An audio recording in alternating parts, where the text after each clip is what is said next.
বাংলাদেশ বেতার রাজশাহী। এখন শুনবেন স্থানীয় সংবাদ। আসসালামু আলাইকুম। বাংলাদেশ বেতার রাজশাহী স্থানীয় সংবাদ পড়ছি মাহমুদ শওকত। উজান থেকে নেমে আসা ঢলে রাজশাহীতে পদ্মা নদীর পানি বিপদসীমার খুব কাছাকাছি প্রবাহিত হচ্ছে। এতে প্লাবিত হয়েছে জেলার বিভিন্ন নিম্নাঞ্চল ও দুর্গম চরাঞ্চল। রাজশাহী পানি উন্নয়ন বোর্ডের নির্বাহী প্রকৌশলী আরিফুর রহমান অঙ্কুর জানিয়েছেন, রাজশাহীতে পদ্মার পানির বিপদসীমা 18.05 সেন্টিমিটার।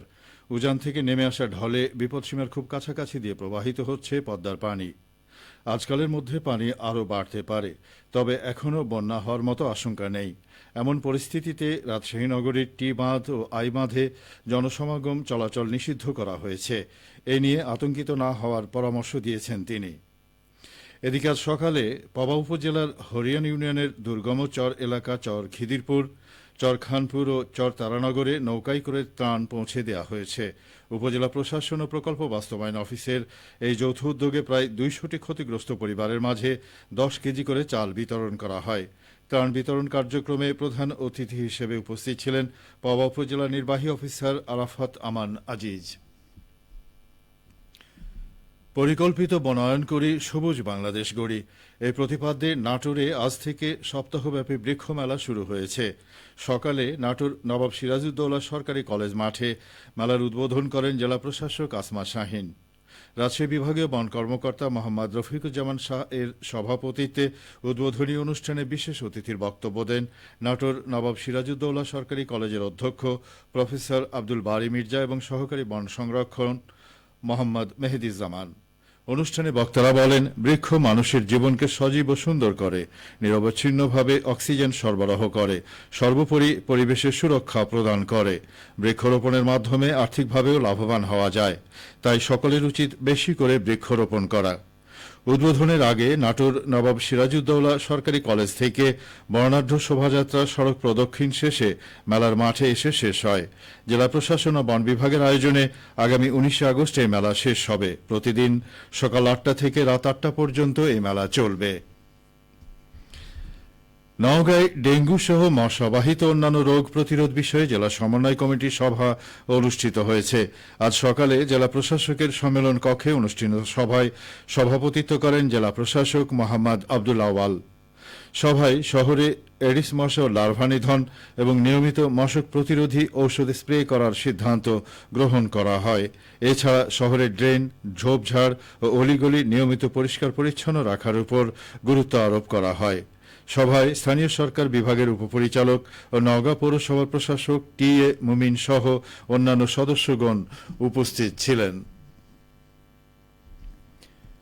রবীন্দ্র বিশ্ববিদ্যালয়ের নিজস্ব ক্যাম্পাস নির্মাণে ডিপিপি অনুমোদন ও পূর্ণাঙ্গ বাস্তবায়নের দাবিতে রেল ব্লকেট কর্মসূচির অংশ হিসেবে ঢাকা উত্তর দক্ষিণাঞ্চল রেলপথ অবরোধ করেছে বিশ্ববিদ্যালয়টির শিক্ষার্থীরা। আজ সকাল 9টায় সিরাজগঞ্জের উল্লাপাড়া রেল স্টেশনের ক্রসিংয়ে অবস্থান নিয়ে অবরোধ কর্মসূচি শুরু করা হয়।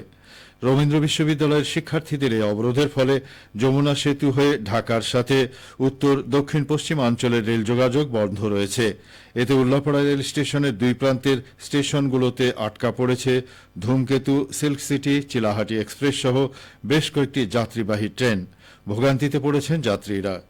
2016 সালে প্রতিষ্ঠিত বিশ্ববিদ্যালয়টির ক্যাম্পাস নির্মাণে সর্বশেষ 519 কোটি টাকার একটি প্রকল্প জমা রয়েছে একনেকে অনুমোদনের অপেক্ষায়।